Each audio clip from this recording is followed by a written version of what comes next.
Bonjour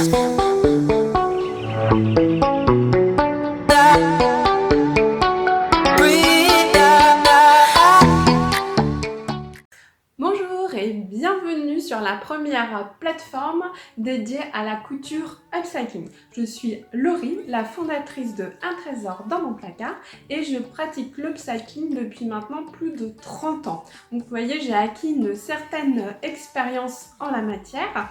J'anime des ateliers physiques depuis quelques années maintenant et régulièrement on me sollicite voilà, pour savoir si je propose des cours à distance. Donc je me suis dit que c'était l'occasion de pouvoir partager partout en France ou même dans tous les pays francophones mon expérience. Alors, avant d'aller plus loin, je vais revenir vraiment sur la notion de la couture upcycling et surtout sur ma philosophie. Donc ça vous donnera des indications sur le type de contenu que vous allez pouvoir trouver sur la plateforme.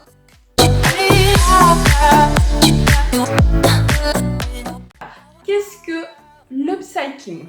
Donc en fait, ça va consister en l'ennoblissement d'une matière textile. Donc ça peut être soit des vêtements, soit du linge de maison, donc rideaux, draps, voilà par exemple, qui étaient non utilisés, donc qui pouvaient même être destinés à être mis dans une benne ou être jetés. Et l'objectif, c'est de retravailler, recréer un nouveau vêtement. Mais attention, pas n'importe quoi. Moi, ma vision, c'est plutôt ça que ça. Le transformer pour transformer, ça n'a aucun intérêt. L'objectif, c'est quand même que le vêtement nouvellement créé soit porté. Sinon, c'est un gâchis de ressources et de matière. Et selon moi, on ne doit pas voir que c'est quelque chose qu'on doit retravailler. Le meilleur upcycling, c'est celui où on va penser que le vêtement a toujours été comme ça. Et que tout le monde viendrait nous demander mais c'est trop beau, où est-ce que tu l'as acheté? Et là vraiment c'est le meilleur de ce que l'on peut obtenir.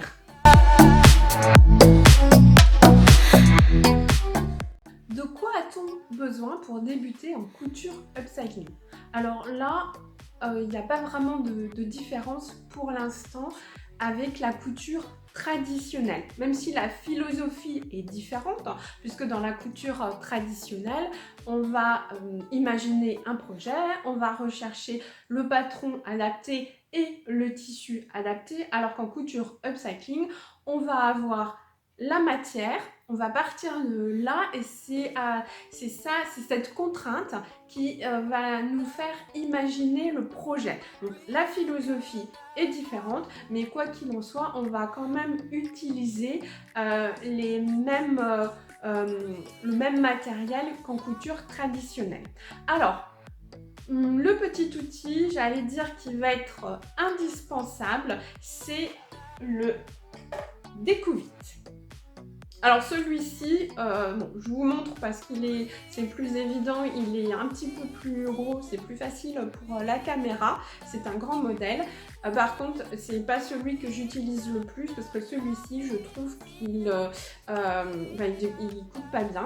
Alors, il faut savoir en fait que dans votre machine à coudre, vous avez certainement remarqué ce petit outil, ce petit pinceau qui va servir à nettoyer les petites poussières qui sont venues s'infiltrer, mais en fait c'est aussi un découvite. Je ne sais pas si vous aviez déjà eu l'occasion, en tout cas je m'adresse là plutôt aux débutantes, de découvrir que cet outil était un outil 2 en 1.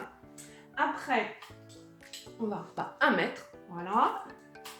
De bonnes épingles, donc moi j'utilise toujours la marque Boa, ce sont des aiguilles très fines qui piquent bien, donc qui pénètrent bien dans le tissu. Alors en contrepartie, il faut quand même faire attention parce qu'on peut assez facilement se piquer les doigts. une bonne paire de ciseaux. Je vous conseille vraiment d'utiliser, de consacrer vraiment une paire juste pour la découpe du tissu et de ne pas l'utiliser pour découper du papier par exemple, parce qu'après il couperait moins.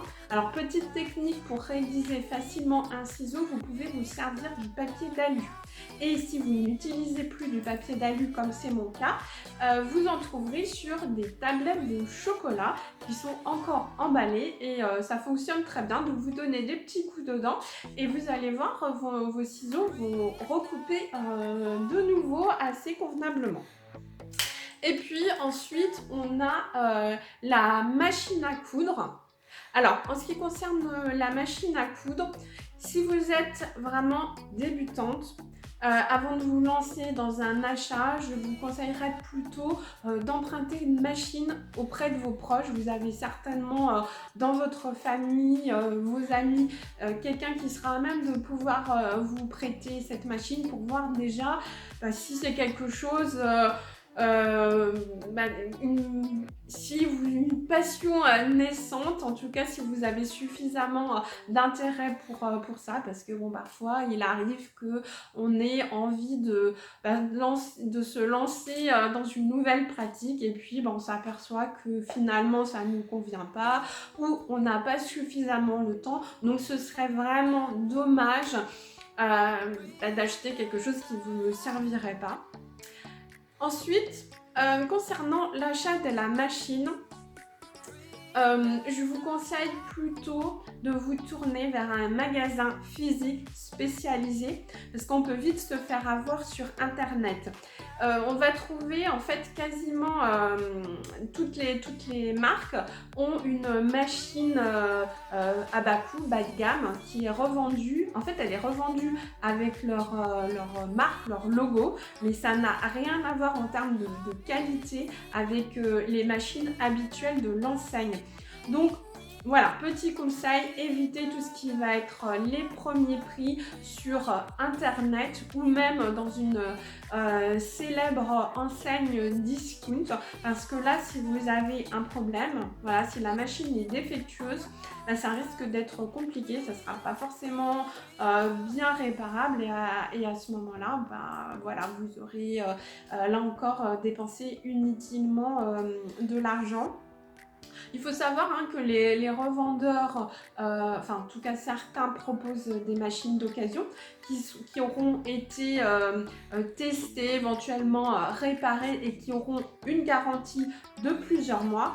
Et surtout vraiment l'intérêt de ces revendeurs, c'est qu'ils vont vous former, vont vous proposer gratuitement une formation à la prise en main. Vous savez, c'est comme quand vous achetez un nouveau véhicule et que voilà, le vendeur vous explique comment ça fonctionne. Là c'est pareil et ça peut mais vraiment vous aider à bien comprendre le fonctionnement de votre machine, parce que voilà, même si on a une notice, voilà, on sait bien que c'est pas forcément le genre de choses qu'on aime bien lire. Et rien ne vaut une formation par un professionnel qui connaît la machine et qui pourra vous donner toutes les petites astuces pour éviter des déconvenues, voire d'endommager votre machine.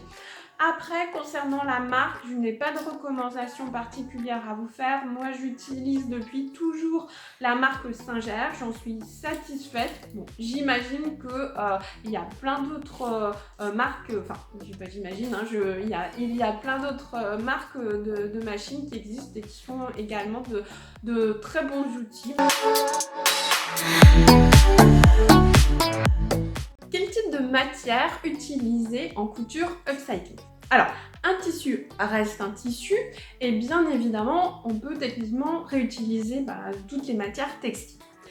Après, comme je vous l'ai déjà dit, vraiment ce qui est important pour moi, c'est que ce qu'on va recréer, l'objectif c'est que ça dure le plus longtemps possible. Et dans ce cadre-là, rien ne vaut les matières naturelles et la matière la plus répandue étant le coton. Alors, le coton prend différentes formes suivant le tissage ou bien le tricotage. Alors, tricotage, c'est tout ce qui va être maille, type tissu de t-shirt ou bien après enfin tous les jerseys, mais en tout cas ça reste globalement de bonne matière, si bien évidemment à la base elles sont de bonne qualité, hein, parce que un t-shirt que vous auriez pu acheter je sais pas 2,99 € dans une enseigne de fast fashion, autant dire ne vous lancez pas dans un grand upcycling là-dedans, parce que ça tiendra pas bien longtemps. Alors moi, les matières vraiment que j'adore travailler, c'est tout ce qui va être le jean. Donc ça, c'est quand même voilà, une matière qui est assez qualitative, surtout lorsqu'il n'y a pas d'élastane dedans. On peut faire beaucoup de choses avec, et puis ça a l'intérêt d'être aussi quelque chose d'assez intemporel et en même temps contemporain. Ensuite, il va y avoir voilà, ce type de cotonnade à partir de chemises. Donc là, on arrive à trouver voilà, de beaux imprimés, et on peut faire des upcycling assez intéressants. Et ça, c'est vraiment des matières qui vont pas vraiment, qui vont pas bouger, qui décolore pas trop. C'est quelque chose vraiment qui va tenir dans le temps, et c'est parfaitement adapté au type de projet qu'on souhaite réaliser. Après, vous allez avoir tout ce qui va être voilà, les jerseys un type sweat. Là, il faut, de toute façon, hein, vous allez vous en rendre compte, si la couleur est passée, c'est pas la peine, hein, il faut quand même privilégier quelque chose à la base qui sera quand même de bonne qualité. Donc vous savez, hein, si vous l'avez déjà apporté, lavé à plusieurs reprises et qu'il a conservé sa couleur, autant dire qu'il n'y a pas de raison qu'il se dégrade assez rapidement. Et puis, ce qu'il y a d'assez intéressant avec l'upcycling, c'est que généralement, enfin, c'est l'objectif, on utilise des matières qui ont déjà été lavées à maintes reprises. Donc, on va pas avoir cette mauvaise surprise de s'être lancé dans son projet de couture, vraiment sous l'effet de l'enthousiasme, juste en ayant, après avoir acheté son tissu qu'on n'aurait pas pris soin de laver, et qui, une fois réalisé, son vêtement rétrécirait. Là, le vêtement a déjà été lavé, il a sa forme, on va dire, définitive, et il n'y a pas de mauvaise surprise auquel s'attendre, ou pas, justement.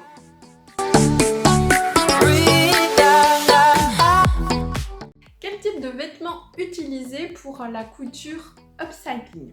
Alors, comme je vous l'ai déjà dit précédemment, mais certainement je vous le répéterai parce que c'est tellement important pour moi, transformer pour transformer, ça n'a aucun intérêt. Parce que parfois, voilà, on est emballé à l'idée de réaliser quelque chose, et puis finalement, ça ne correspond pas au type de vêtements qui nous procure vraiment quelque chose de positif. Et dans la démarche, parce que c'est vraiment une démarche globale, ça va bien plus loin que la simple, vraiment, le simple fait de coudre. C'est moi ce que j'appelle une démarche éthique, vraiment au sens très large, et des vêtements feel good qui vont nous procurer une sensation positive, comme pourrait le dire Marie Kondo avec toute sa méthode de rangement. Donc, il y a tout un travail en amont à faire pour identifier vraiment les vêtements qui vous correspondent, dans lesquels vous vous sentez vraiment vous, que vous avez plaisir à porter, dans lesquels vous vous sentez vraiment valorisé. C'est vraiment, pour moi, c'est la définition idéale du dressing de ses rêves. Et Et avant de transformer votre garde-robe en ce dressing de ses rêves, enfin de vos rêves, l'idéal c'est quand même d'avoir vraiment fait ce travail. Donc à savoir que je propose en fait cet accompagnement également, donc sous la forme d'un e-book et sous la forme d'une version avec un petit peu plus accompagné avec des vidéos qui viennent en support. Voilà, ça permet d'éviter tout simplement de perdre du temps, et puis même si on vient utiliser des ressources déjà existantes, ça reste du gâchis. Et puis on sait combien il est quand même assez difficile de donner ensuite une seconde vie, ou de revendre des vêtements qui ont été cousus main. Donc tant qu'à faire, autant vraiment choisir, bien travailler en amont dans une démarche globale, réfléchir vos projets avant de vous lancer, car le vêtement, une fois que vous l'aurez transformé, si vous ne le portez pas, ce sera difficile ensuite de lui trouver, de lui assurer une autre vie. Donc c'est vraiment important. Alors après, voilà, ce sera une fois que vous aurez fait ce travail, que vous aurez du coup fait un tri, vous aurez des vêtements inutilisés et qui pourront justement servir à réaliser les pièces, ces fameuses pièces qui vous correspondent.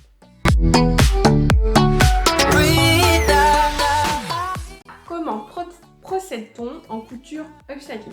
Comme je vous l'ai déjà dit plus tôt, la philosophie est complètement différente d'avec la couture traditionnelle.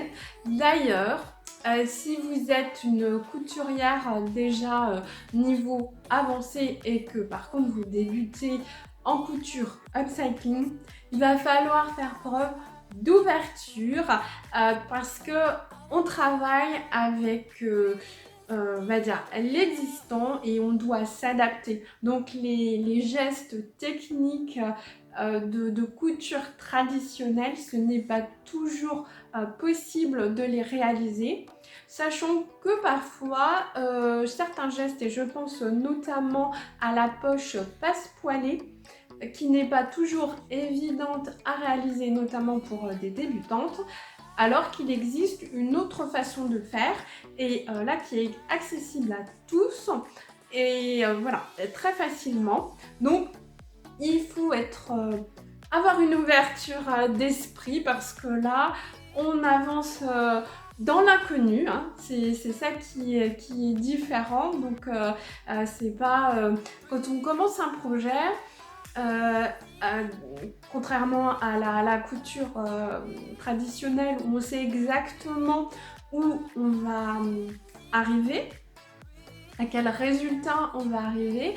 Là c'est un peu différent parce qu'on s'adapte au fur et à mesure, que ce soit de la contrainte de la matière disponible, ou différentes contraintes. On avance au fur et à mesure. Parfois le projet peut s'en trouver modifié en cours de route, et il faut faire preuve aussi d'un peu de créativité. Donc voilà, c'est ce que je vous demanderais, de ne pas vous offusquer si vous voyez que j'utilise une autre méthode que celle que vous auriez pu apprendre. Parce que moi, ma formation et la plus-value que je vais pouvoir vous apporter, je suis pas issue d'une formation de couture traditionnelle. C'est vraiment, je suis expérimentée en couture upcycling, et encore une fois c'est différent. Même si on veut utiliser la machine à coudre et tous les outils qu'on connaît habituellement, la philosophie est différente. Donc on s'adapte. Voilà, c'est vraiment le mot d'ordre: créativité, adaptation. Donc dans la méthode, comme je le disais, il y a plusieurs façons de procéder. Il y a des projets assez simples à réaliser qui ne nécessitent pas de patronage ou de choses comme ça. Je pense notamment par exemple une robe qu'on transformerait en jupe. Donc si on part d'un vêtement à la base, hein, une robe qui est parfaitement adaptée à nos mensurations mais qu'on ne porte pas parce que parfois certaines robes, suivant notamment en raison des manches, c'est pas toujours évident à les porter parce qu'elles peuvent être en matière plutôt épaisse qui indiquerait que c'est une pièce d'hiver. Et pour autant, elle aurait des manches courtes et ne serait pas adaptée à être portée avec quelque chose en dessous. Et ça peut arriver. Dans ce cadre-là, on pourrait être amené à vouloir transformer cette robe en jupe pour pouvoir la porter beaucoup plus facilement. Donc là, il n'y a pas besoin de patronage particulier, voilà, ça se fait sans, juste avec voilà, le maître pour venir faire en sorte que notre ceinture soit quand même à des dimensions homogènes sur tout le tour de la ceinture. Après ensuite, sur des plus gros projets, en tout cas là où il y a une matière assez conséquente, par exemple je pense à pourquoi pas une jupe, mais vraiment une jupe où il y aurait des fronces et il y aurait beaucoup de matière. Là, on pourrait décider de faire un short dedans. Sauf si voilà, vous êtes déjà expérimenté, je recommande dans ce cadre-là d'utiliser un patron. Alors ça peut être un patron parce qu'on a l'habitude, voilà, vous avez l'habitude de coudre et vous avez dans vos magazines favoris un patron que vous aimez, que vous pourrez réutiliser. Mais ça peut être aussi un vêtement que vous avez adoré, mais malheureusement le tissu serait trop abîmé pour pouvoir le transformer en autre chose.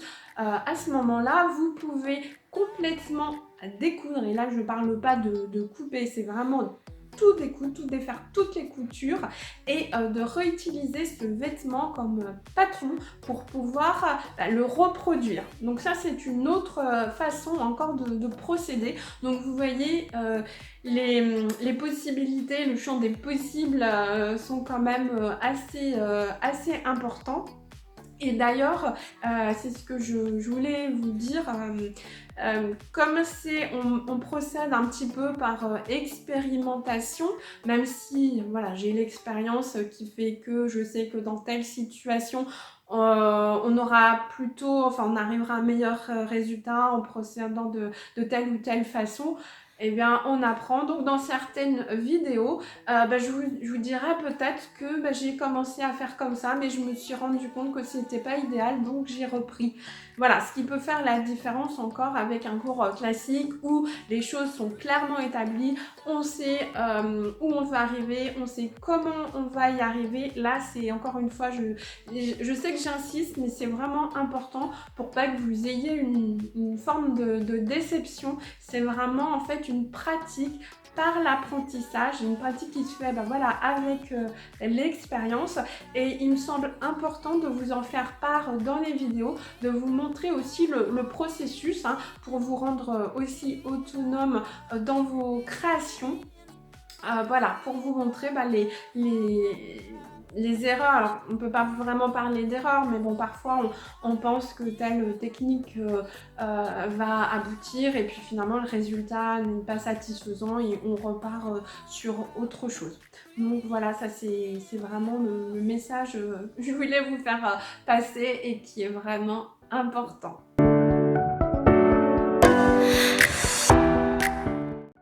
Quel type de projet réaliser? Alors, autant vous dire que les possibilités sont infinies. Bien évidemment, dans la mesure du possible, je vous conseille de vous lancer dans des projets adaptés à votre niveau.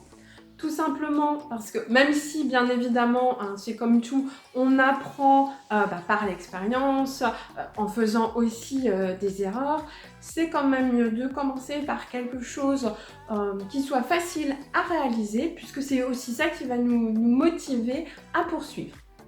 Que d'ailleurs, vous pouvez débuter en couture upcycling en ayant déjà une expérience en couture ou aucune expérience. Il y aura même quelques projets qui seront, que vous pourrez retrouver dans les cours, qui seront accessibles au niveau vraiment débutant et réalisables entièrement à la main. Voilà. Donc, pour vous donner quelques exemples de projets, de choses que vous allez pouvoir retrouver sur la plateforme. Donc, si on part sur des choses simples, on peut réaliser une petite culotte. Et je vais vous faire une révélation, ce sera le premier cours qui sera en ligne. Et là, vous vous dites, mais qu'est-ce qu'elle nous raconte? Elle vient de nous dire qu'il fallait plutôt commencer par des projets faciles. Eh bien, la culotte, c'est vraiment quelque chose assez facile à réaliser. Donc, voici un autre modèle. Et ces pièces sont réalisées à partir de vieux t-shirts, donc ils ne sont plus portés. Et moi, je trouve quand même beaucoup plus sympathique de transformer un t-shirt en culotte plutôt que d'en faire des chiffons ou de les jeter. Ensuite, un autre projet. Donc là, par exemple, cette pièce-là, c'était une combi short. Voilà. Qui était assez compliquée à enfiler. Et donc là, ce qu'il est possible de faire, c'est de couper, enfin de découdre, pour obtenir ainsi un short très facile à porter. Et puis avec le haut de la robe, le haut de la combi short, il est tout à fait possible et assez facile de réaliser une robe. D'ailleurs, vous retrouverez le tuto qui est accessible. Alors la différence entre un cours et un tuto, le tuto, c'est vraiment ça montre les étapes, mais de façon rapide. Il n'y a pas toutes les... En fait, c'est vraiment un extrait des étapes à réaliser, alors que le cours, c'est vraiment comme si vous étiez physiquement présente avec moi et on réalise ensemble toutes les étapes de couture. Alors même si certaines, vous verrez, certaines étapes à un moment donné sont montées en accéléré, puisque une fois que vous avez vu comment ça fonctionne, ça sert à rien d'aller regarder pendant 10 minutes la couture de l'élastique, mais vous avez vraiment, on va dire, un cours vidéo, ça dure quasiment le temps d'un cours en présentiel, voilà, à part les petits extraits qui seraient, enfin les parties qui seraient accélérées.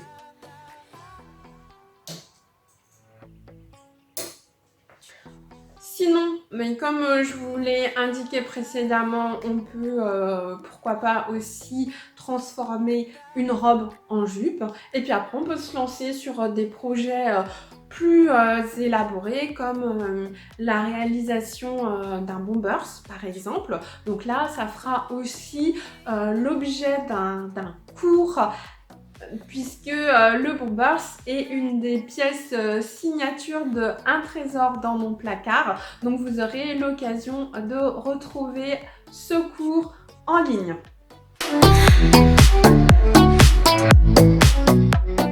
Donc voilà, je vous ai donné un aperçu de ce que, déjà de la philosophie, de ce que vous allez pouvoir retrouver sur la plateforme, sur ma façon de procéder. Et puis régulièrement seront mis en ligne de nouveaux cours que vous pourrez suivre suivant les projets que vous aurez. Et encore une fois, je vous conseille vraiment de faire le travail d'identification des vêtements qui vous correspondent en amont. Ça évitera vraiment de vous lancer sur des projets qui finiraient malgré tout par dormir dans le placard, ce qui est vraiment dommage. Je vous dis à très vite pour les prochains cours. Surtout, il ne faudra pas hésiter à me solliciter si vous avez besoin d'informations complémentaires.